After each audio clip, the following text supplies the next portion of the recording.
प्यारे विद्यार्थियों, मैं doctor Jairam Bairwa, associate professor department of sociology, Babu Sobaram government arts college Alwar. BA part first sociology first की class में आप सभी विद्यार्थियों का हार्दिक स्वागत और अभिनंदन करता हूं।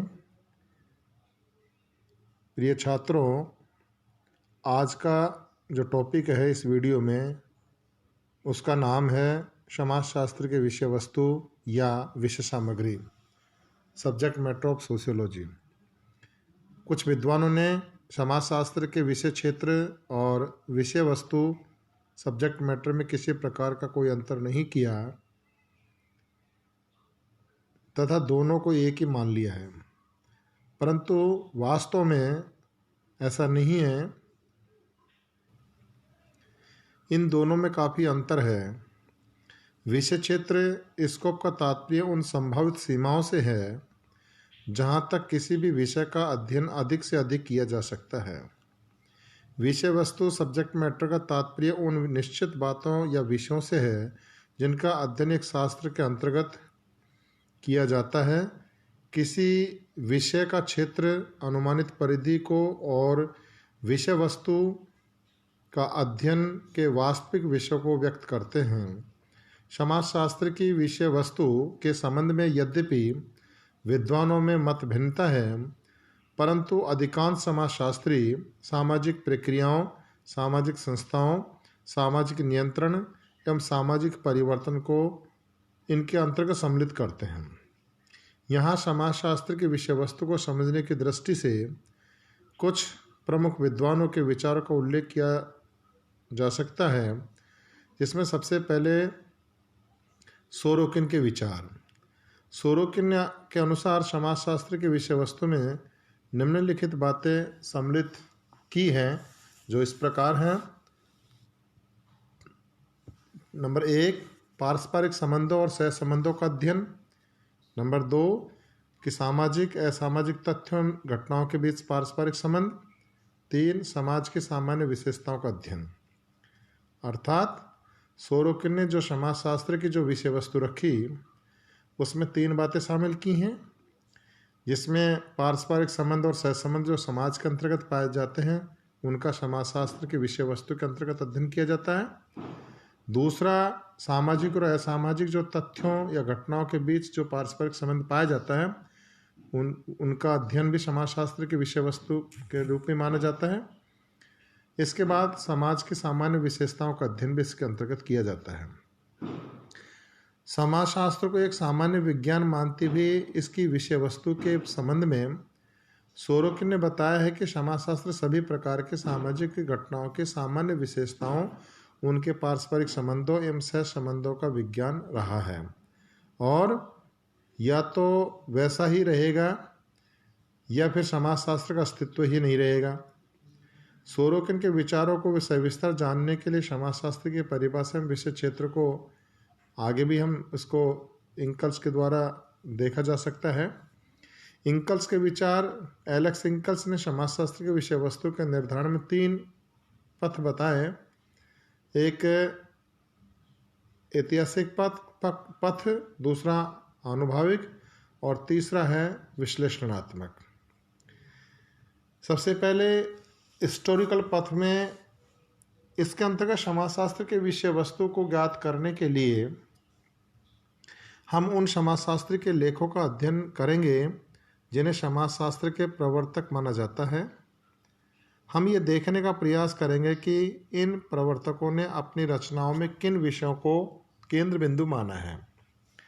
समाजशास्त्र में स्थितिकी के अध्ययन के अंतर्गत समाज व्यवस्था के विभिन्न अंगों की क्रिया एवं प्रतिक्रिया के नियमों का अध्ययन किया जाता है।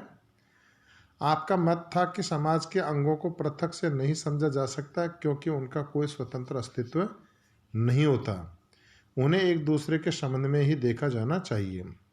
इस सिद्धांत को वे सार्वभौमिक सामाजिक अंतर संबंध का सिद्धांत कहते हैं और यह उनकी पद्धति का प्रमुख विचार कहा जाता है। इसके बाद दूसरा है सामाजिक गतिकी, सोशल डायनामिक्स। यह स्थिति में समाज के विभिन्न अंगों के अंतर संबंधों का अध्ययन किया जाता है तो गतिकी में समाज को एक संपूर्ण इकाई के रूप में देखा जाता है और ये ज्ञात किया जाता है कि समय के साथ इसका विकास एवं परिवर्तन कैसे हुआ। कॉम्टे का विश्वास था कि उसने ये समस्या हल कर दी है। उनका मत था कि समाज का विकास कुछ निश्चित स्तरों से हुआ है। विभिन्न स्तरों से गुजरते समय समाज पूर्णतः एवं प्रगति की ओर अग्रसर होता है। इसके बाद ऑगस्ट कॉम्टे के अनुसार समाजशास्त्र के विषय वस्तु, ऑगस्ट कॉम्टे समाजशास्त्र के पिता कहलाते हैं। उन्होंने अपना अधिकांश समय समाजशास्त्र को एक विषय के रूप में स्थापित करने में लगाया, न कि उनकी विषय वस्तु को परिभाषित करने में। उनका विश्वास था कि वर्तमान में समाजशास्त्र का उपविभाजन संभव नहीं है। भविष्य में चाहे ये वांछित एवं संभव हो सकता हो, लेकिन अभी समाजशास्त्र का और अधिक विभाजन नहीं किया जा सकता, ऐसा ऑगस्ट कॉम्टे मानते हैं। ऑगस्ट कॉम्टे से हमें दूर समाजशास्त्र से संबंधित विषय की कोई सूची या उप क्षेत्र प्राप्त नहीं होते। यद्यपि ऑगस्ट कॉम्टे समाजशास्त्र का उप क्षेत्र निर्धारण करने के प्रति उदासीन थे, फिर भी उन्होंने समाजशास्त्र को प्रमुख दो भागों में विभक्त किया, एक सोशल स्टैटिस्टिक्स और दूसरा सोशल डायनामिक्स। पहला सामाजिक स्थितिकी और दूसरा सामाजिक गतिकी। इस आधार पर हम समाजशास्त्र के विषय वस्तु को दो प्रमुख भागों में बांट सकते हैं और यह वर्गीकरण किसी न किसी रूप में अन्य विज्ञानों में देखने को मिलता है। सामाजिक स्थितिकी के अनुसार कॉम्टे समाज के संस्थाओं जैसे आर्थिक संस्था, परिवार एवं राज्य के अध्ययन को सम्मिलित करते हैं। इस दृष्टि से समाजशास्त्र में विभिन्न संस्थाओं के पारस्परिक संबंधों का अध्ययन किया जाता है। स्वयं कॉम्टे लिखते हैं कि समाजशास्त्र में स्थितिकी के अध्ययन के अंतर्गत समाज व्यवस्था के विभिन्न अंगों की क्रिया एवं प्रतिक्रिया के नियमों का अध्ययन किया जाता है। आपका मत था कि समाज के अंगों को पृथक से नहीं समझा जा सकता, क्योंकि उनका कोई स्वतंत्र अस्तित्व नहीं होता। उन्हें एक दूसरे के संबंध में देखा जाना चाहिए। इस सिद्धांत को वे सार्वभौमिक सामाजिक अंतर संबंध का सिद्धांत कहते हैं और यह उनकी पद्धति का प्रमुख विचार है। दूसरा सामाजिक गतिकी। यह स्थितिकी में समाज के विभिन्न अंगों के अंतर संबंधों का अध्ययन किया जाता है। तो गतिकी में समाज को एक संपूर्ण इकाई के रूप में देखा जाता है। कहने का मतलब यह है कि यदि स्थितिकी में समाज के विभिन्न अंगों के अंतर संबंध, जितने भी समाज के सामाजिक अंग हैं, उनके बीच क्या अंतर संबंध पाया जाता है, अगर इसका अध्ययन किया जाता है तो यह स्थितिकी के रूप में किया गया है। गतिकी में समाज को एक संपूर्ण इकाई के रूप में देखा जाता है और यह ज्ञात किया जाता है कि समय के साथ उसका विकास एवं परिवर्तन कैसे हुआ। गतिकी में तो क्या है कि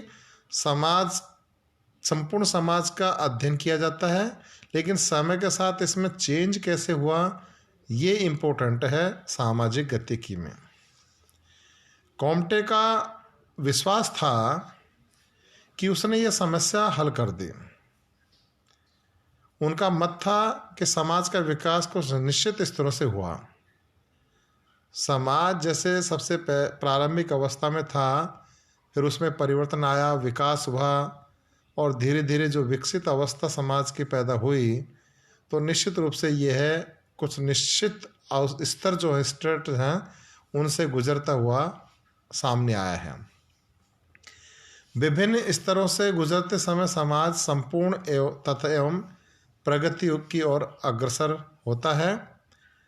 तो यहाँ पर जो ऑगस्ट कॉम्टे ने जो सामाजिक गतिकी के रूप में जो इस प्रकार से बताया कि यह भी समाजशास्त्र की विषय वस्तु के रूप में इसको शामिल किया गया है। धन्यवाद छात्रों। जय हिंद, जय भारत।